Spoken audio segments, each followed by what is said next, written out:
Golden State Media Concepts bring you Book Review Podcast, a haven for bookworms of all ages and the widest genres, from mystery to memoirs, romance to comedy, fantasy to sci-fi. If you love to read, this is the podcast for you. It's the Golden State Media Concepts Book Review Podcast.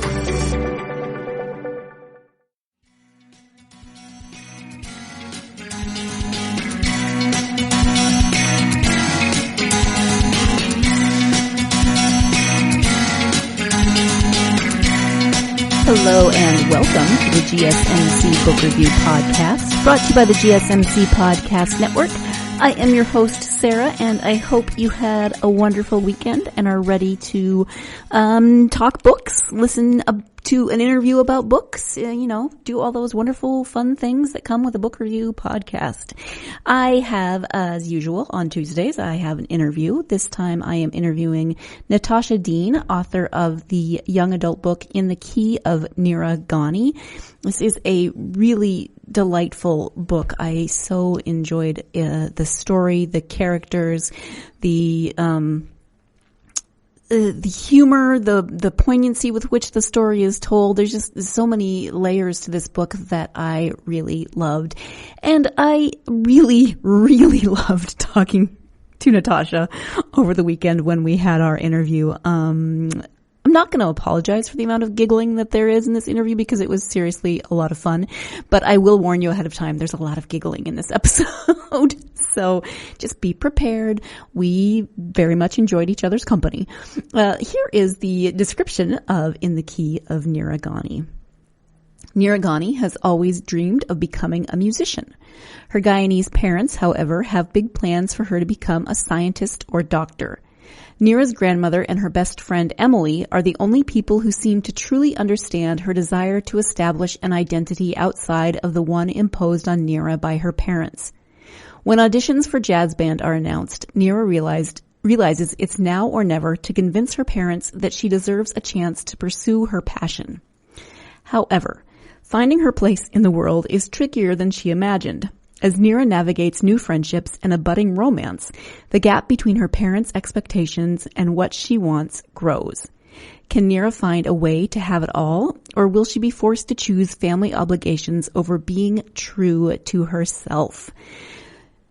That is, as I said, the description of In the Key of Nira Ghani. So, high school is hard enough as it is. It's even harder when we all have our own reasons for feeling like we don't fit in, and Nira certainly feels that way as the daughter of immigrants. She is one of the few brown students in her school, and she encounters a lot of questions, comments, some of them well-intentioned, others not well-intentioned. And she struggles to find her place in this school, in society. She does have her best friend Emily, and she has her grandmother, so she does have that support to start her out with. But she really does have to find her way through the story. She has to find her way in her relationship with her parents, in her relationships with her peers. How is she going to be Nira within those different worlds, within the world of home, where where she says it's she calls it Little Guyana. It's like this. It's very different from the Canadian society around her. And she has to figure out how to be Nira at home. She has to figure out how to be Nira at school. She has to figure out how to be Nira in the greater context of a larger family that lives around her. And it's hard, It's hard for all of us to figure out how to be ourselves. So this is a wonderful exploration of that journey for one young woman in this context. So I am going to let you listen to Natasha describe this book and what prompted her to tell this story. So here is my interview with Natasha Deen about her new book, In the Key of Nira Ghani. Hi, Natasha. Welcome to the podcast. Hello, Sarah. I'm so happy to be here. Thank you for hosting me today. I am happy to have you here, and we are here to talk about your book. It's called In the Key of Nira Ghani, and we are going to talk about that soon, but if you could just start off by telling us a little bit about yourself, that would be great. Oh, so the grown-up version is that I am a kids, teen, and adult writer. I write in quite a few genres like fantasy, mystery, suspense, and as well as writing for kids. I write for kids who love to read as well as kids who sometimes find reading a bit of a chore. And when I'm not writing, I visit schools and libraries and have like writing workshops and just sort of talk to people and help them find the stories that are sort of living inside of them. The the actual bio of me is, hey, I'm Natasha and I love cupcakes and I will cross the street to pet a dog. Nice. I would be easily kidnapped. You'd be like, hey, I have a cupcake. Can you help me find my dog? And I'd be like, sure, I can. You don't look at all scary. No, and that unmarked windowless van is not at all suspicious. I'm sure it has no windows for like environmental reasons, right? And and the lead splattered license plate, that's not weird. That's not totally not weird at all. No, not even a little bit. You maybe shouldn't have said that on the podcast because now people will know and they will, they'll try to kidnap you. I know. So it'll cost you 2 cupcakes now, people, too. That's right, and a really cute dog. Really? Well, see, I'm a sucker because all dogs are cute to me. So exactly, even the silly ones. Yes, I agree. Yes. So let's talk about the book. Okay. And we could talk about kidnapping you all day, but we should probably talk about the book since it's not the kidnapping podcast. What can you tell? Can you just give a brief overview of it? So In the Key of Nira Ghani is all about Nira, and she's a Guyanese kid, and she comes from a family of immigrants. And the joke when you're a brown kid raised by an immigrant family is your parents, tell you can be anything you want, any kind of lawyer, any kind of doctor, any kind of accountant. And Nira doesn't want any of that. She really, really wants to be a professional musician. She wants to be able to play the trumpet as her sort of life goal, career goal. So the book is just like this funny kind of story, charming, endearing, about this girl partnering up with her grandmother and her friends to just sort of like get her parents to come on board, to let her be who she wants to be. And through the course of it, she sort of finds out some very surprising things about the people around her and about herself. I'm really pleased because Nira has made a few book lists, and she's a Junior Library Guild selection. And as well, she is a Forest of Reading Red Maple nominee this year for the 2020 awards, and that's through the Ontario Library Association. So I'm very pleased with the fact that Nira and her story are really connecting to readers. Yeah, that's awesome. Definitely well earned. What was your original inspiration for the story? So weirdly enough, and for all the young and emerging writers out there, Nira did not start off being that story. It was actually originally meant to be a middle grade story that was science fiction based. And I wrote 2 different versions of that story. So I think around 80,000 words, and then realized that no, it's not working at all. And then I had to go back and do the thing that sort of freaks me out, which is because I'm I'm an outliner and a plotter, and I had to sit at the blank page and let the story come instead of forcing the story. And Nira was the voice that I heard once I calmed myself down and stopped trying to force stuff. She was the story that came out. Nice. And what is it about writing young adult that appeals to you as an author? I feel like I'm really lucky because I get to write for different audiences. So, for little guys, I really love it because their level of what they find funny is awesome.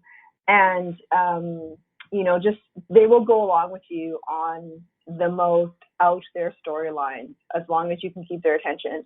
And for young adults, I really like it because I feel like there's a lot of questions we have when we're sort of in that age group, and there's a lot of discovering ourselves, and there's a lot of like really fun snark that you have as a teenager that when you become an adult, it just becomes the internal voice that you don't give vent to. But when you're a teenager, you're like, hey, I can be sarcastic and I can be funny and I can do all these things. So I really like it. I like that push pull, and I love young adult readers as well because it's the same kind of thing. Like they're brave, like, and they're looking at the world in different ways, and they're willing to experiment. And you can bring that same kind of adventure into the stories that you write for them, which I really, really love. You were talking about the snark a few minutes ago, and that was one of my favorite things about Nira is she has this very sort of dry, snarky humor, and she has the best one-liners. I can't remember any of them right now because, it's just the nature of my life, but I loved her sense of humor. Yeah, I know what you mean, though. I know, because you're like, I really love this thing, and then people are like, oh, what is it that you love? And you're like, I can't remember, but I'm telling you, I really. But it was hilarious. I know. I think that's the fun thing about being a writer is, for the person who reads it, they read it in real time, and your characters could be really funny and really snappy. And meanwhile, you know that it took you like 3 weeks to come up with that one line. Right. You're like, this will work, But yeah, I really like that she is kind of got that commentary on life, because it's both kind of realistic and snarky, but hopefully there's that thread of optimism that we just went through. Hopefully that came through as well.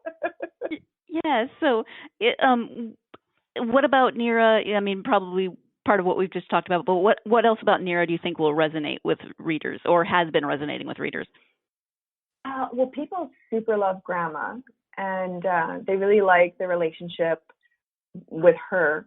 But I think, it's funny because I think Nira resonates, and this is what I love, like she's connecting to readers who are immigrant kids, who are the kids of immigrants. She connects with people who are older, people who are younger. And I love that there's also people who are like, well, I'm not a person of color, or I'm not an immigrant, but I really, my family didn't exactly grow up with tons of money, or I grew up in a school that was really cliquey, and I know how she feels when she feels really invisible. Or, I had this dream, and I really connect with that. So I really love that she's got a lot of notes and a lot of ways that she connects with people. But yeah, the funny and Grandma, and just her persistence and trying to get what it is that she wants. And then for folks who love romance, there is a romantic subplot that people really like the dude that she likes too. So that really works for me. Mm-hmm. Another thing that I liked about the family was that, her parents definitely push her, but her dad is always ending every argument with, you're going to end up in the gutter. And Nira's always asking, like, who are these kids who end up in the gutter? Where is the gutter? Have you seen them in the gutter? Well, and it's funny because, like, in my family growing up, it was all about turkeys and eagles. Right. And you were always supposed to grow up to be an eagle. You weren't supposed to grow up to be a turkey. And like everything, like the most simple things, my dad would be like, that's not how eagles fly. And you were like, who? I am a human being. And this one time I got so frustrated with my dad. And I said to him, you can't always be an eagle. Like just one day, could I just not be a turkey for one day? And without missing a beat, my dad goes, yeah, but you better hope it's not Thanksgiving. Like, well, I'm done. Like, there's no way. I was like, really? This is going to maybe be a dumb question, but is turkey traditional at Canadian Thanksgiving as well? It is. Well, there's turkey, and I think ham is also a big one. Yeah. Yeah, so yeah, thanks. I was just like, okay, I'm done. I'm gonna go study. You win. You win to infinity. Right. What do your parents think about you being an author? Is that a turkey career? No, it's not. Like I think because they went into business, and government jobs and all those kinds of things. So they sort of traveled a very, I don't want to say traditional, but you know what I mean, like a path that most people, we grow up and we go into like companies. So it took them a little bit to figure out exactly what it meant to be an author. And I think there were moments early on in my career where they were seriously worried I had chosen the turkey way or the gutter way. Because it was like, because I mean, when you're a writer, you really have to be okay and come to grips with the fact that people are going to tell you no way more than they ever tell you yes. And you're going to work on these manuscripts that you love and you think will connect to people, and you've got a whole, like this is the kind of book I've written, and here's all the reader likes, and here's how well, and people will just come back and be like, no, sorry, the agents don't want you, the editors don't want you, the publishing houses don't want you. So if you want to go into writing as a career, you have to be okay with the fact that it's not going to be like business where you get in, you work hard, and then you have this sort of upward trajectory, theoretically speaking. Being a writer can really zigzag. And because it's zigzagged, I think my parents in the beginning were a little bit worried that maybe I hadn't really thought it through. But I give my folks a lot of credit because they saw that it really made me happy. And it was a thing that I really felt that I was here to do, the thing that I could do best. And so I don't know that they still understand it, but they certainly respect it, and they're very, very proud of me for like all of it. Everyone, nice. My dad is like, but nonfiction, Natasha, you can't do nonfiction. I'm like, no, I can't. No, So my poor dad's like, okay, well that's okay. I'll just go read my newspapers, honey. That's fine. Okay. Thanks, Dad. Thanks. Love you so much. Well, at least you can still say that while rolling your eyes. I think we're all going to take a second now and contemplate what it means to be a turkey versus what it means to be an eagle. And while you're contemplating, we're going to take our first break of the podcast. When we come back, more with this interview with Natasha Deen. So stay tuned. You're listening to the GSMC Book Review Podcast, and I'll be right back.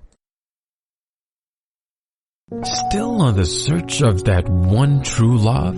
On the limbo in this crazy world of dating, marriage, relationships? Well, listen to the Golden State Media Concepts Relationship Podcast, your one-stop podcast for everything about relationships.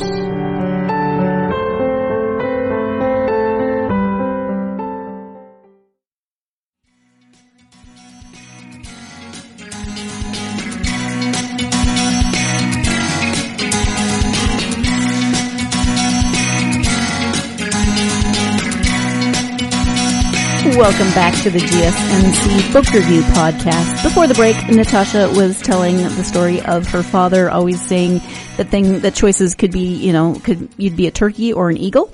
And so hopefully you took some time to ponder what you are in life and maybe you came to some fabulous conclusion. I don't know, but we are going to go ahead and get back to the interview with Natasha. Nira has a rather special relationship with her trumpet. It's almost like another member of the family, at least to her. And she's named him Georgia. So how did that part of the story come to life? It's one of those things. And I think, when you're a writer, you write and you have a lot of things planned, but you also have to build in these like weird pockets of space and silence where the brain part of you that's not actually explicitly talking to you is still monitoring everything you're doing. That's going to come out and like give you these cool lines and what have you. And with Georgia, I was writing and I just kind of heard this, like, her trumpet would have a name. Like she would have, because she's so anxious about everything in her life. She's worried about not making her parents happy, but at the same time really wanting to make herself happy, and that she doesn't quite fit in school, and like there's all these things. So the trumpet would be, and playing the trumpet would be her safe space. And sort of feeling her the way I felt her, it just seemed to make sense that she would give him a name, but she wouldn't, because she's not, a green grass is green, red flowers are red kind of kid. I couldn't see the trumpet having a green grass is green, red flowers are red kind of name either. And whenever if you've ever heard the song Georgia, it's such a beautiful song, and it seemed to so encapsulate how she felt when she was playing and how she felt with this relationship with the trumpet, that it just sort of made sense that this is what she was going to do, if she was going to give him this name. But I think also, I think that sort of came from the place for me, for my writing as well. And I think for any of us, when we've been lucky enough to find the thing that lights us up, like our passion, there's just this like sense of calm and this sense of love. And, I have kids and young writers, and they'll ask about like, how do you know if you're meant to be a writer? How do you know if you're going to be good at it? And, the truth is you really don't know if you're going to be good at it. Like I'm a terrible writer, but I'm really good at rewriting. Right. So It's like, I'm just going to get on a page and then I will just work on it until, but I always say to them, it's, when you think about the way, like, you imagine yourself walking into a bookstore and there's your book and it's on the bookshelf. And I say to them, like, hold to that memory and hold to that image, because that will be the thing that encourages you. But if you want to know if you're meant to be whatever it is that you feel is your passion, think about that thing on like the worst day. So for writing, it's like you've been at this manuscript for 2 years, you put in however many, like, so myself, I've been working on a manuscript for 2 years. I wrote 80,000 words, realized it didn't work, had to burn it to the ground, start back on page 1, wrote another 87,000 words, realized that didn't work, had to burn it to the ground and start all over again. And those were like really harsh, terrible, grindy, not glamorous moments. But I would take those moments at their worst over anything else at its best. So I always say, like, I think that's where you'll know, because when it's not fun, when it's not, confetti and puppies and cupcakes, but you still want to do it, that's probably a really good indication that that's the thing that's going to light you up, because you're okay doing the grind and you're okay when it's not this like sexy glamorous thing that you can post on Insta. Do you know what I mean? Mm-hmm. Mm-hmm. Yeah. In terms of the book, was there any kind of any topic that you had to do research on for it? Yes. Yeah, I did. And my buddy Stephen Fong, he is a professional trumpet player. So in the beginning, I definitely was emailing and texting him and being like, hey, does this work? Hey, and so Nira plays something called a pocket trumpet, which is a smaller version of a sort of regular trumpet. And I remember going to Stephen and being like, can she use this? Can she do it? Is there something within this thing that I'm missing? And he was really, really helpful. I mean, I played trumpet in band in junior high, and that was great to give me sort of like that basic level. But there were certain things that definitely, you want to go and find the person who's doing that thing, so you can get the most accurate information and you're not sort of leading your readers wrong on it. Mm-hmm. Mm-hmm.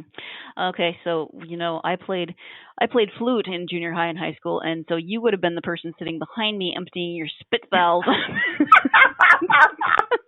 So now I don't know if we can be friends. in my defense,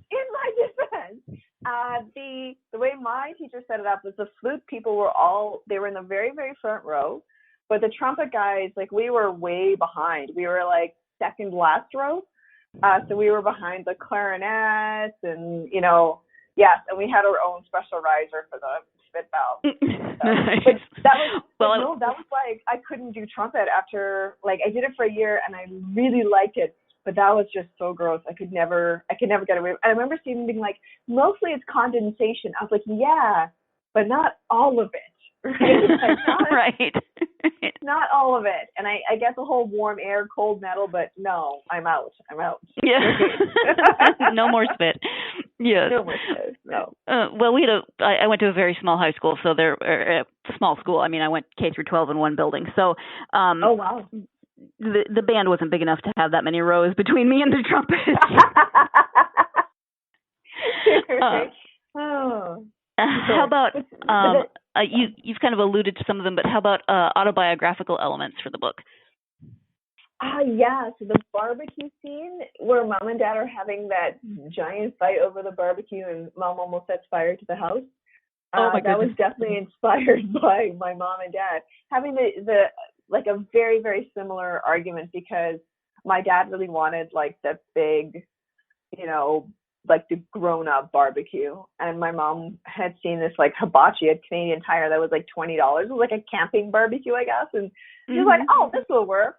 And they sort of had this back and forth, and my mom went outside because she was determined to prove that it doesn't matter what it looks like, right? Like a barbecue is a barbecue, and it will make the same food.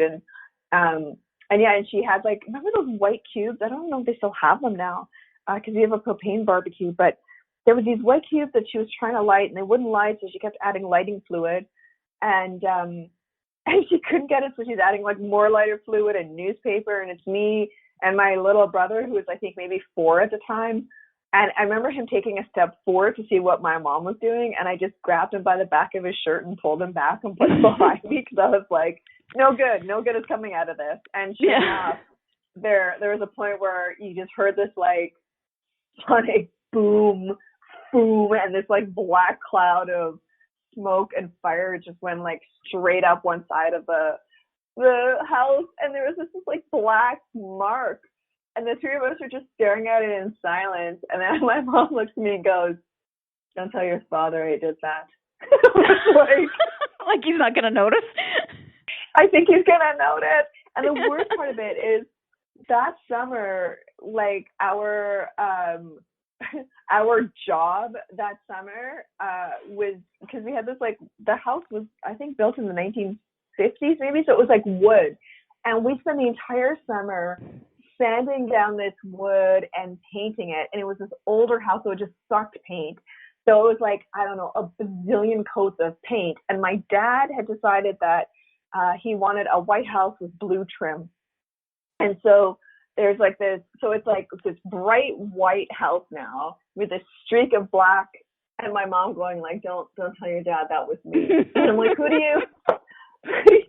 you think he's gonna think that, like, what do you? So, and yeah, sure enough, and he was like, "Oh, we're gonna have to," and I was like, "No, we are not. I know it's gonna be like me and my siblings, right? It's not gonna be my dad going out there." Oh, I was so annoyed with my mom, but the chicken was delicious, so I couldn't be that annoyed. Nice. I was fascinated and intrigued by the part of the book that, Nira is an immigrant kid. She came when she was about 5, and so she's grown up in Canada. But there's oh man, I could ask you a billion questions. But one thing that I loved about the book was I loved it in a way of, oh my gosh, people need to be smacked sometimes because she's brown, and there's all sorts of assumptions made about her, and so she's being asked if she's Hindu, she's being asked if she's Muslim, and she's so casual, like no, my grandma's Hindu, no, my aunt's Muslim. I mean, she's got this really great eclectic family. Was that intentional to write it with kind of humor in terms of those cultural differences to make them a little more? I still want to smack the people in the book, but at least I had some sympathy with Nira as well. Yeah, well, within my family, we are a mix of different religions and different non-religions and atheists, and and it's kind of always fascinated me that within my family, where all of us are wildly opinionated, and it's all our way and the highway, and we will take you out of the maze to prove that we are right, yet somehow we can all get along, and yet in the wider world there's always this conflict and these arguments, and it kind of makes me sad, but on the same hand, it makes me really, really upset and kind of heartbroken. But at the same time, I take hope that if my family can do it, like eventually we will all be able to do it. And so from Nira's perspective, I think a lot of that is certainly inspired autobiographically, because Nira's from Guyana, which is in South America, and I still get asked if I'm from Ghana, which is in Africa, right? And I think sometimes like we have to find that space. And I think as a person of color, I'm always sort of like listening very carefully to understand if it is prejudice, racism, ignorance, or if because Guyana is such a small country and nobody ever talks about it, that people like, our brains sometimes just sort of make these connections where, they hear Guyana, but their brain goes, oh, I don't think, no, that must be Ghana. Do you know what I mean? So they're not actually being jerks. It's just, so, and yeah, I mean, you have to find the humor in sort of those moments, because at least for me, because then if I can find the humor, I can make my way out of it. But if I stay in that irritation or that anger or that, like, you've got to be kidding me, it's 2019. Why are you asking me what my first language is? Like I see that you are blonde with blue eyes. I'm not assuming that you are Danish. I'm not asking you if you wear lederhosen. I'm not. Do you know what I mean? Because maybe you should. So I know, right? Well, I mean, right. So yeah, it's. I think sometimes it's really important for us to figure out where people's intentions and motivations come from, so then we can respond appropriately, whether that is smacking them down, standing up for ourselves, or giving them that space to be like, I think you heard me wrong. I didn't say Ghana, I said Guyana, and that's in South America. And then giving them that minute for them to then come back to tell me in their response where they're falling on that line. And I don't know if that makes sense, but that's where I was trying to go with Nira as well, is that I don't want her to always have the angry response, but I do sometimes need her to have the angry response. Do you know what I mean? Right. Yeah. Because that's human, right? That's human life and being in this world. So let's go ahead and take our second and final break of the podcast. When we come back, the conclusion of this interview with author Natasha Deen. Stay tuned. You're listening to the GSMC Book Review Podcast, and I'll be right back. Tired of searching the vast jungle of podcasts? Now listen close and hear this out. There's a podcast network that covers just about everything that you've been searching. The Golden State Media Concepts Podcast Network is here. Nothing less than a podcast bliss with endless hours of podcast coverage. From news, sports, music, fashion, cooking, entertainment, fantasy, football, and so much more. So stop lurking around and go straight out to the Golden State Media Concepts Podcast Network. Guaranteed to fill that podcast itch. Whatever it may be. Visit us at www.gsmcpodcast.com. Follow us on Facebook and Twitter, and download us on iTunes, SoundCloud, and Google Play.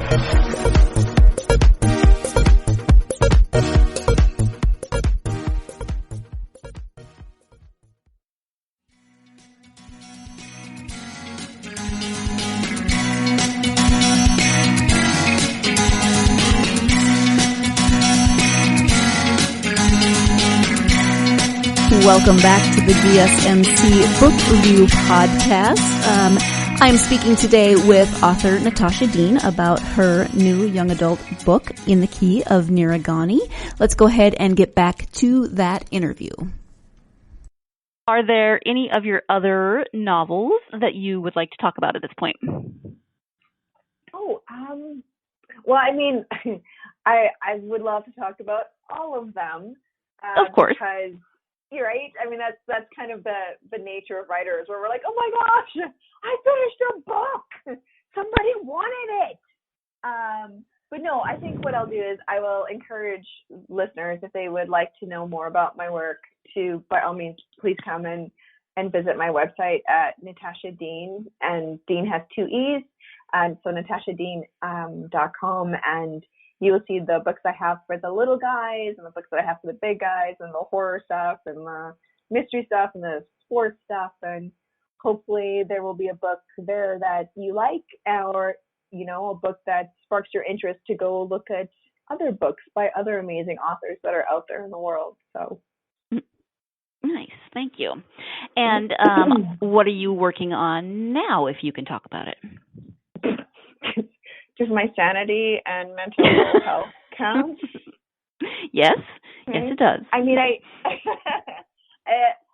I'm so that one novel I was telling you about, where, you know, put together, there's been probably over 200,000 words written on this one book that just does not want to work, and it does not want to be done. And I think it can be, you know, I read a stat one time that said something like 85% of people who start writing a book will never finish. And I really understand that, because I think it's one of those things where we don't give ourselves credit for what a difficult thing we're about to do. You know, I mean, you've got your story in your head. It's going to take you 30 seconds to imagine it, you know, 5 minutes or 10 minutes to jot down the big points. But then once you start transcribing the thing that's in your head to the page, it takes so much longer, and you need so much patience. And it's so easy for us to go into really negative mental talk and tell ourselves that if we were smarter, or if we were better at it, somehow it would go faster, somehow this thing would be perfect, somehow whatever it is that we do to beat ourselves up when things are difficult.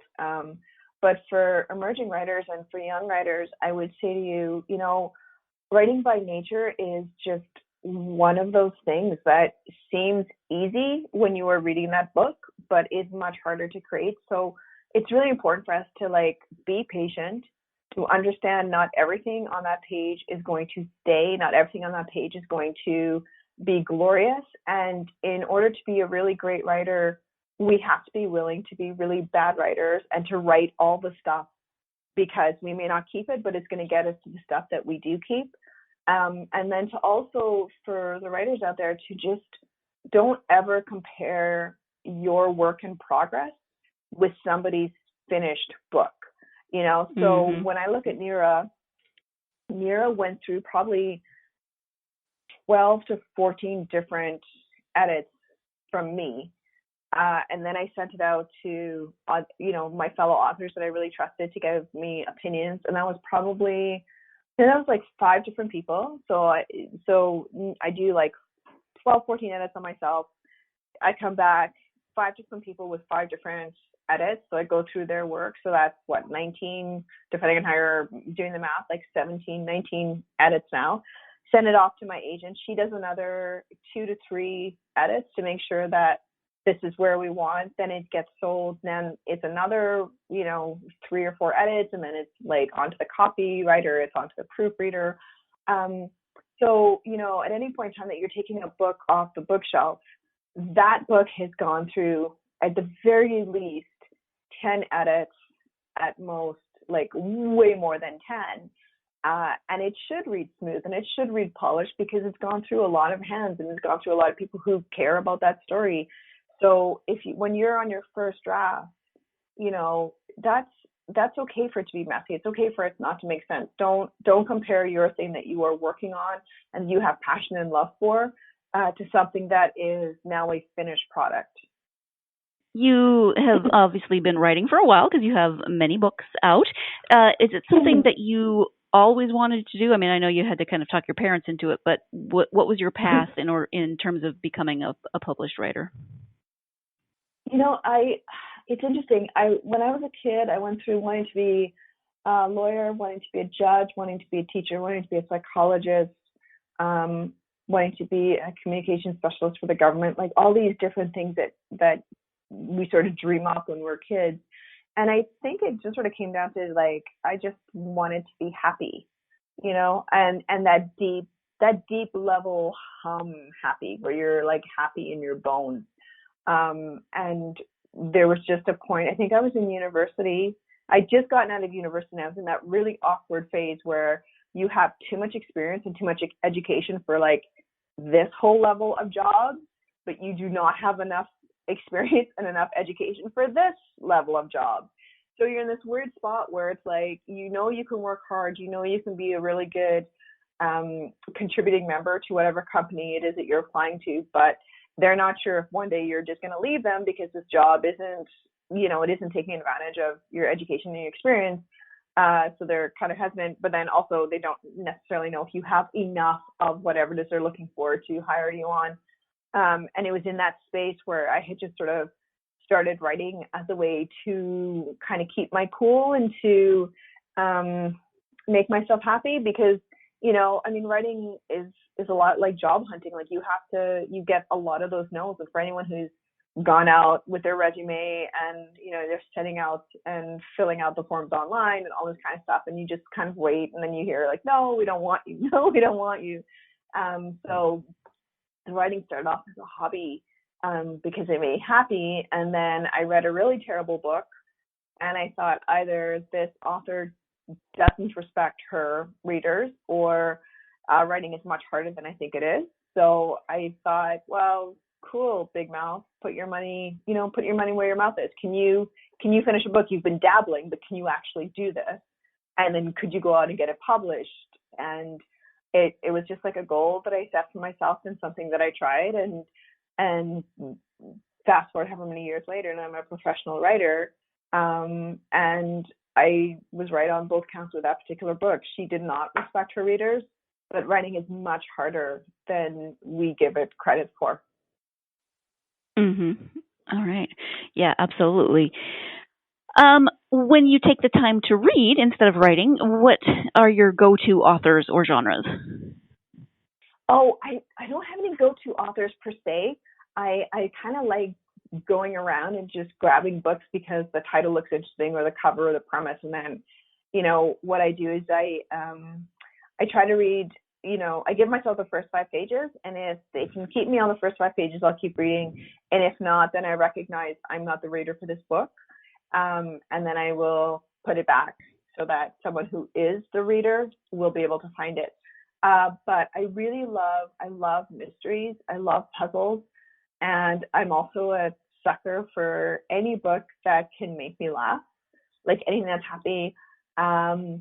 My for sure books that I will not do is anything, and I don't even know if I should admit this, but I'm totally the person that will read the ending of a book before I read the beginning. And it's because it's like, I'm a slow reader. So if I'm going to invest a ton of time, I need to know that these characters are going to come out on the other side in a way that I can get behind. And again, it comes back to like the kinds of things that we like to read and the kinds of personalities we have, right? Like not every book is going to fit us. It doesn't mean the book is bad. It just means that we're not the fit for that book. And for me, as a kid, you'd have to read these books for school that, you're going through these characters are getting their heads kicked in at any given moment. And you're like, okay, but something good will happen. And at the end, it's like, no, nothing good happens to anybody.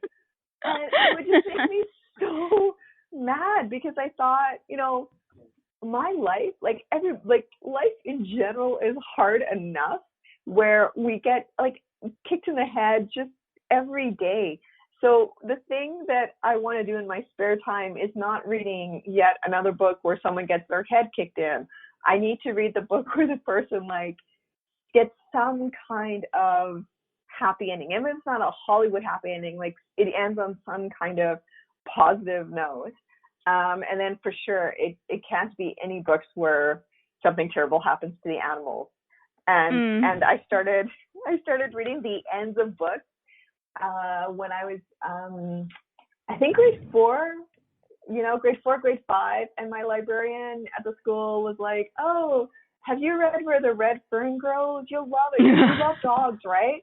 You'll love this book. It's so great. And I got to the end, and I just wanted to I was so angry that this is the book that she thought would make me happy. And I was like, what?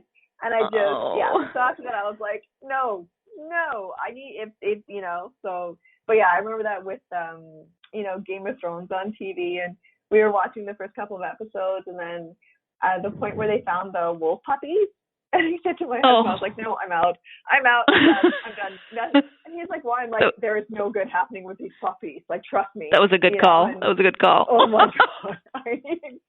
And he's like, how do you know? And I was like, because everything is bleak and terrible and harsh. And now you have these like furry, beautiful things that are the symbol of innocence and hope. It's not happened. No. So he watched the show without me. And yeah, totally, you're right. It was a couple years where he's like, yeah, that was a good call. I don't know that it was really to like pick you up off the couch after. And I was like, yeah. Exactly. You mentioned your website earlier, Natasha Deen with 2es.com. Are there any other places where people can find you, like social media? Oh, I'm on Instagram and Twitter, and my handle is @Natasha_Deen. Twitter mostly, Instagram, if I think I have something noteworthy to post in terms of a picture. But, you know, I try really hard to recognize that while I think all the photos of my furry family is super cute, I can't flood my Insta with it. So, come on. All right. Thank you.